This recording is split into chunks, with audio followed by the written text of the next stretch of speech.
ومر كلا إيه مقالدين يعني كوي جري حويانك هي معجزة كوتشرتا داوشدو ذا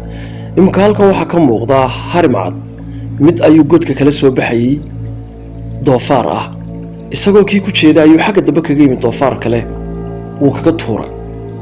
bahalkan harmacadka gaajo weyn ayaa haysa isagoo oo la yaaban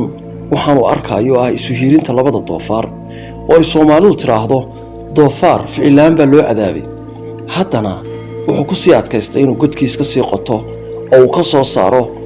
doofaarka gudaha ku jira si uu maanta u munaafacadsado marqiisa gaajada daran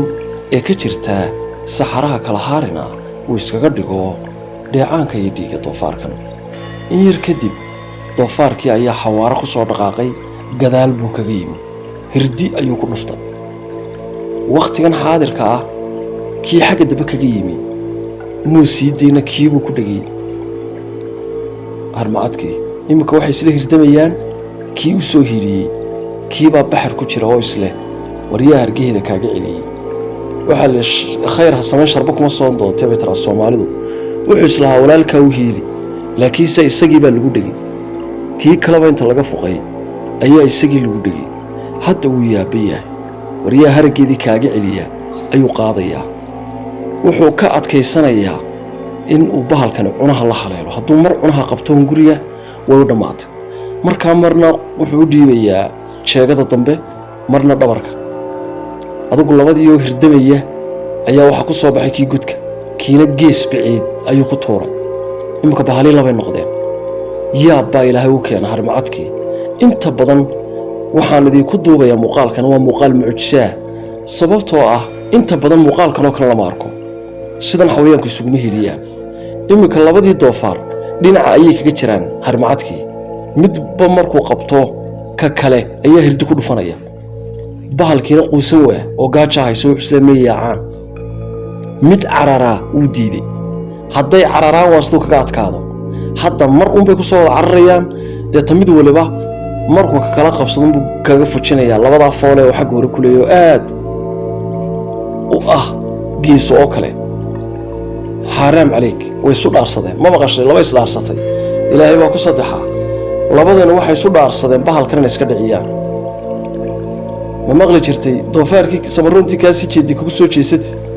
إن بكارم عتك في حقاضية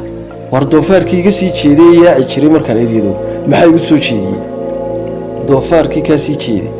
كوسو جدي سبعة بعضي وهي بي مكوحنا ليس وياركيان ولي مو أرق أنتوا أرسلي laba bahalo say soo hiriya bahalahan geesa ma laha doofaaradu laakiin afka hore ay ku leeyeen labada fool bay ku yar mudayaan bahalkuna uu diiday inuu isbiibo kolba mid buu ku dhageeyaa isagoo miciyu leeyahay cidiyo labada afarta lugood buu ku leeyahay laakiin se markuu mid ku dhagaba ka kala kaga ridaya way diidana u kala tagaan ma maqli jirtay xiniyo kuwaaga ma waa kuwa lagu la barbartaagay awoodda midnimada ayay ka turjumaysaa arintani dadku markay isku duuban yihiin isku dhinacna uga soo wada jeedaan cadawgoodu waxba kama taro arintani waxay ku tusaysaa awoodda ay leedahay wada jirka iyo samirka lagu samro xaaladaha adag iyo dagaalka haddaba daawade maxay adiga kula tahay aakhirkii bahalkii awralay cagabuuli awralay cago oo du jabsaday wuxuu soo istaagaba aakhirkii markay isagii baa la eeriyay markii hore wuxuu eeriyay doofaarada maanta laakiin isagii ayaa la jabiyay waxa ka dhigan sidan Mareykankii iyo Israa'iil isku soo bahaystay Iran ee la eeriyay labadii doofaar halkaas waxay u taagan yihiin guushu waxa weeye waa geed ku baxa dhiigga geesiga bay tiraa Soomaalidu fadlan gobolka aad naga daawanayso nala wadaag waad ku mahadsantahay daawashada